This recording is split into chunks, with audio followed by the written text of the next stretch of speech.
Welcome to the first screencast you're going to listen to outside of class. Today you're going to learn about transversals and what they do to parallel lines. Alright, so your learning target today is I can determine the measurements of missing angles using my knowledge of triangles and transversals. And you're going to get that knowledge in just a few minutes. So the first thing we're going to look at is a transversal. We talked about what a transversal was last class, but we didn't actually do anything with it. So remember, that was the transversal right here. A transversal cuts through parallel lines. And these would be the parallel lines here and here. And it says right here, use your notes from last class to write some important information about these angles. So if you wanted to, pause the video after I'm done talking here in a second and just write down some notes that you think are true. You can do this on a separate paper, you can do it on the same paper. In case you write some wrong things, you might want to just do a separate sheet of paper. But just get your brain thinking about what's true about these 8 angles. Alright, if you pause it, welcome back. And I'm going to help you out. I'm going to write some things down that I know of using our notes from last class. So look at right at the top. Look at 1 and 2. If you put 1 and 2 together, it makes this straight line. And that was supplementary angles. So angle 1 and angle 2 are supplementary. That means they add up to 180 degrees.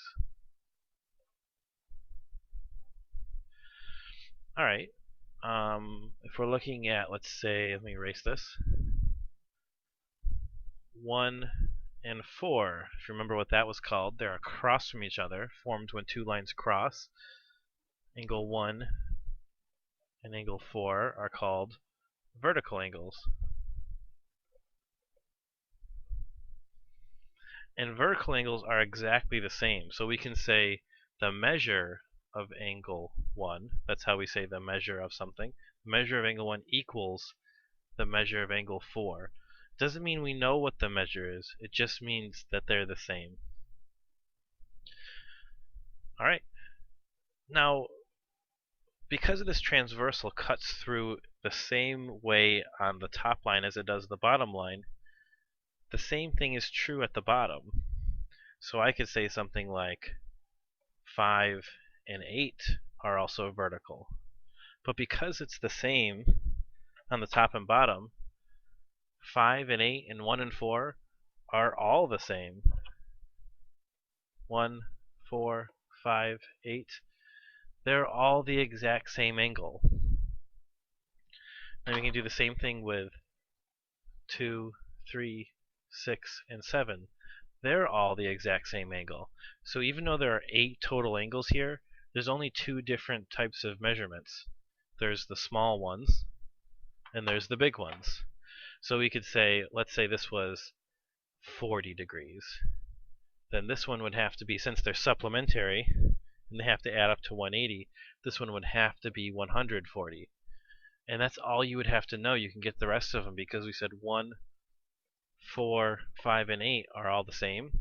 They're all 40 degrees. Oops, not 4. 40 degrees. And then 2, 3, 6, and 7, they're all 140 degrees. So this picture, even though it looked kind of complicated at first, is actually really, really simple. You just have 2 different types of angles. They just repeat themselves a few times.